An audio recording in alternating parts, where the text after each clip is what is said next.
এই দুনিয়া দুই দিনেরই খেলা করার ঘর। ঠিক না?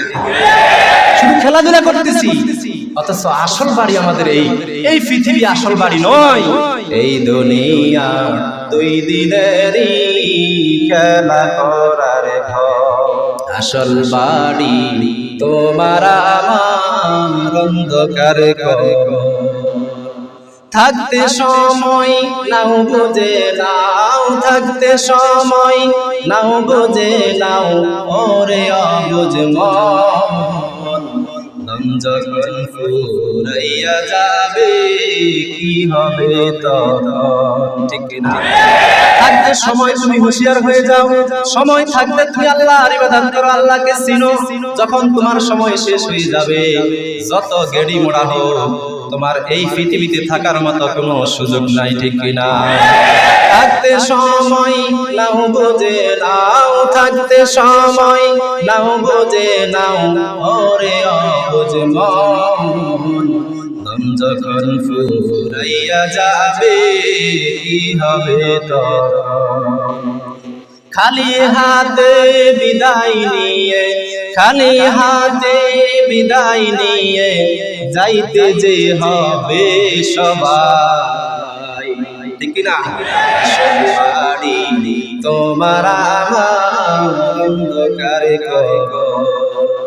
এই দুনিয়া দুই দিনেরই খেলা করার ঘর। আসল বাড়ি তোমার আমার অন্ধকার কবর। ভাবছো যাহা মিছে তাহা, ভাবছো যাহা মিছে তাহা, দেখো চিন্তা করে সঙ্গে তোমার কেউ যাবে না ওই যে কবরে। ঠিক না? ভাবছো যাহা মিছে তাহা, ভাবছো যাহা মিছে তাহা, দেখো চিন্তা করে সঙ্গে তোমার কেউ যাবে না ওই যে কবরে। যাদের মায়া করছো তুমি, যাদের মায়া করছো তুমি, তারাই হবে ফল। আসল বাড়ি তোমার আমার অন্ধকার কবর। ঠিক না? যাদের মায়া, যে ছেলে সন্তানের মায়া, তাদেরকে প্রতিষ্ঠিত করার জন্য, তাদেরকে সম্পদের মালিক বানানোর জন্য আপনি নামাজ ত্যাগ করে চাকরি করতেছেন, আপনি রোজা বাদ দিয়ে মাটি কাটতেছেন, আপনি নামাজ রোজা সব কিছু ছেড়ে আপনি কাজ করতেছেন, চাকরি করতেছেন। যে ছেলে সন্তানের জন্য সম্পদ রেখে যাওয়ার জন্য আপনার উপর হজ ফরজ, অথচ আপনি হজ করতেছেন না। ছেলে সন্তানই এই সম্পদের মালিক, নাকি আপনার পকেটে করে কিছু সম্পদ কবরে নিতে পারবেন? পারবেন? কার পক্ষে সম্ভব? সম্ভব না। হাজার কোটি টাকার সম্পদের মালিক হলেও আপনার পক্ষে সম্ভব না কিছু টাকা আপনার পকেটে করে আপনি অন্ধকার কবরে নিয়ে যাবেন। কখনোই সম্ভব। শান্তি যদি পেতে চাও তুমি, শান্তি যদি পেতে চাও তুমি, সারা দিন মাওলার হুকুম মেনে চলো রে অবুঝ মন। ঠিক না? আল্লাহর হুকুম মানলেই তো তখন শান্তি আসবে, প্রত্যেকের ঘরে ঘরে রহমত আসবে। কার পক্ষ থেকে? আল্লাহর পক্ষ থেকে।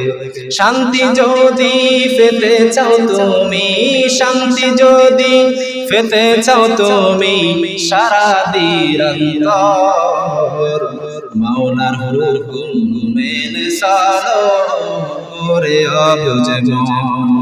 কয়দিন বলো থাকবা বেঁচে, কয়দিন বলো থাকবা বেঁচে এই দুনিয়ায়।